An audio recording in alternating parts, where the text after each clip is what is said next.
Welcome back to Whispers in the Dark. Tonight we unravel one of the most perplexing aviation mysteries in history, a story that has confounded experts and ignited the imagination of conspiracy theorists for decades.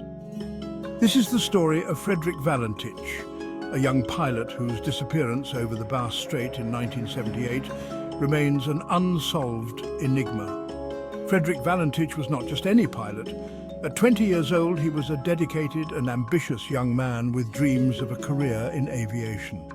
He held a Class 4 instrument rating, allowing him to fly at night, and had logged over 150 hours of flying time.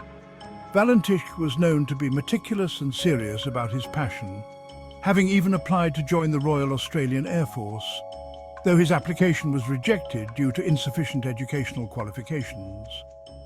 On the evening of October 21st, 1978, Valentich planned a routine flight from Moorabbin Airport in Melbourne to King Island, a destination in the middle of the Bass Strait, a notoriously treacherous body of water known for its unpredictable weather and rough seas.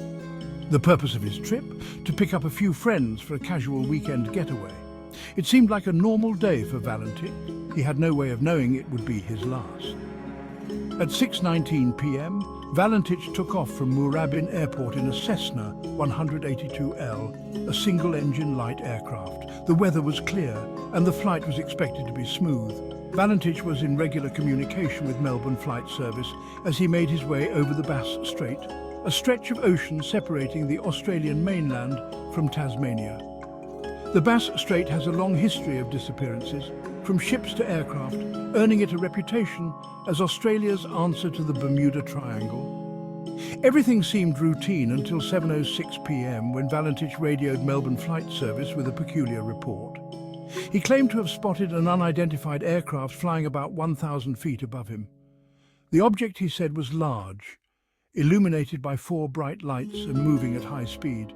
The situation grew increasingly strange as Valentich reported that the object was not an aircraft, at least not one that he could identify.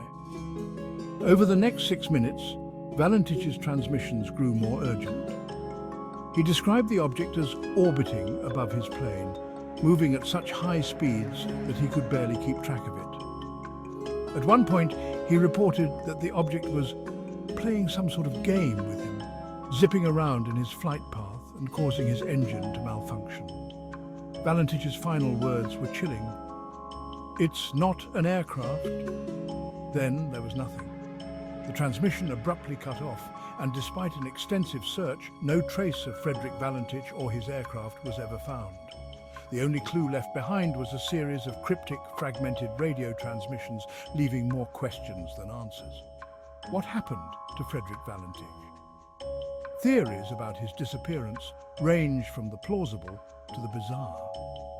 One theory suggests that Valentich became disoriented and fell victim to spatial disorientation, a common and deadly phenomenon among pilots flying at night over water. With no clear visual references, it's possible he inadvertently flew his plane into the sea.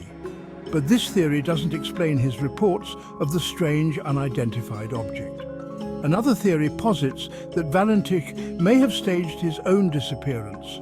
Some believe he was disillusioned with life and used this flight as a means to start over somewhere new.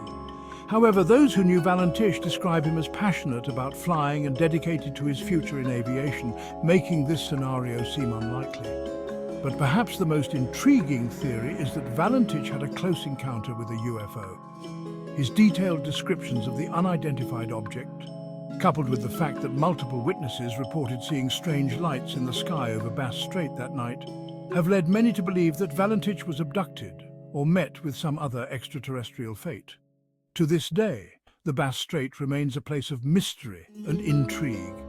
The area is known for its rough seas and dangerous flying conditions, contributing to its reputation as a hotspot for disappearances. Yet, Valentich's case stands out, not just because of the loss of a young pilot, but because of the unsettling details he provided in his final moments. Frederick Valentich's disappearance has left behind a legacy of unanswered questions. What did he really see that night? Was it an advanced military aircraft, a natural phenomenon, or something not of this world? And why has no trace of him or his plane ever been found? As we close this chapter of Whispers in the Dark, we are reminded that some mysteries are destined to remain unsolved, forever lurking in the shadows of history. What do you think happened to Frederick Valentich? Share your thoughts in the comments below, and as always, remember, every whisper counts. Before we go, we want to take a moment to thank you, our incredible community, for all the support you've shown us.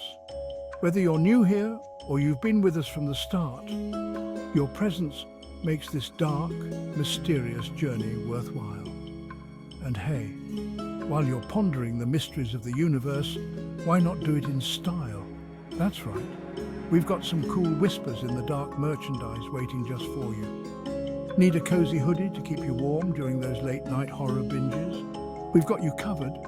How about a coffee mug that lets the world know you're not just any fan? You're a connoisseur of the creepy and the unexplained. Yup, we've got those too. And let's be honest, every time you buy a piece of merch, you're not just getting something awesome. You're helping us keep the lights on, literally. So grab yourself something nice, because every purchase goes towards creating more of the content you love. Plus, who wouldn't want to wear a reminder that every whisper counts? Thanks again for joining us on this eerie adventure. Stay curious, stay brave, and as always, stay tuned for more Whispers in the Dark.